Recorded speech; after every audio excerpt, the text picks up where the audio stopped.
In this video, I'll show you how to publish a bolt.new app. Start by signing into your bolt.new account and open the app you want to publish. Next, review your project and make sure everything is working correctly. Test the main features, check the navigation, and fix any issues before deploying. After that, click the Deploy button in the top right corner of the editor. Now choose your deployment option.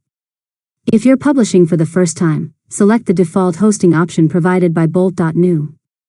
If you're prompted to connect a deployment provider such as Netlify, follow the authorization steps to connect your account.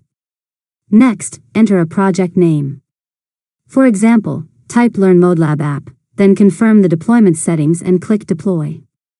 After that, wait while bolt.new builds and publishes your application. Once the deployment is complete, a live URL will be generated automatically. Finally, open the live URL, test your app one more time, and share the link with others. If you'd like to use your own domain, open the deployment settings and follow the instructions to connect your custom domain. And that's it. You've successfully learned how to publish a bolt.new app. If you found this tutorial helpful, make sure to subscribe to Learn ModeLab for more tutorials.